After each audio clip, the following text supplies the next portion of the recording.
मंगलवार को राजभवन शिमला में राज्य व केंद्रीय शासित राज्यों के स्थापना दिवस कार्यक्रम का आयोजन किया गया। इस कार्यक्रम में राज्यपाल शिव प्रताप शुक्ल ने बतौर मुख्य अतिथि शिरकत की। राज्यपाल ने अपने संबोधन में कहा कि आज एक भारत श्रेष्ठ भारत के तहत 15 अलग अलग राज्यों के स्थापना दिवस मनाए गए। उन्होंने कहा कि विभिन्न प्रदेशों के लोगों के बीच आपसी तालमेल के साथ साथ विभिन्न राज्यों के कल्चर से भी इससे लोग जुड़ेंगे।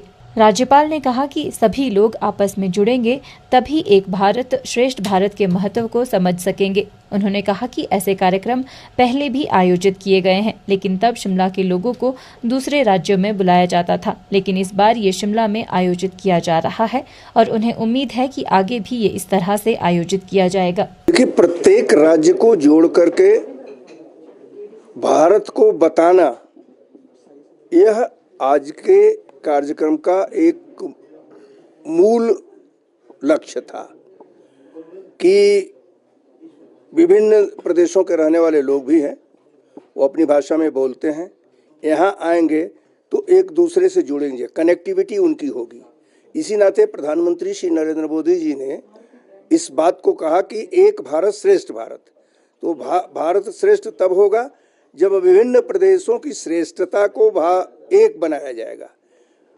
हर जगह, हर प्रदेश में कुछ न कुछ ऐसा श्रेष्ठ है जिसको सब लोग नहीं जानते हैं, लेकिन इस कार्यक्रम के माध्यम से ये हो सकता है कि यहाँ लोगों से कहा भी गया है कि आप अपने अपने प्रदेश की भाषा बोलिए, वो बोल भी रहे हैं।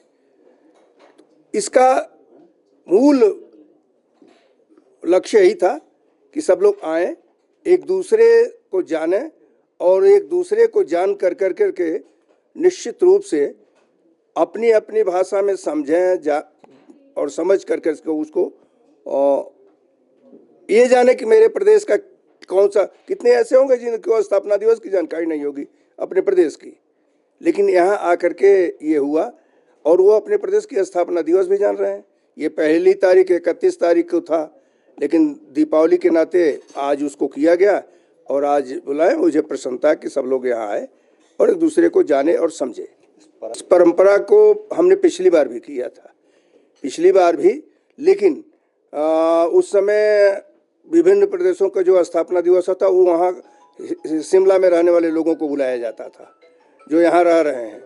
तो अब मैं समझता हूँ कि आगे भी यह इसी तरह से चलता रहेगा। हिमाचल न्यूज़ 24/7 के लिए शिमला से सपना ठाकुर की रिपोर्ट। आप देख रहे हैं हिमाचल न्यूज़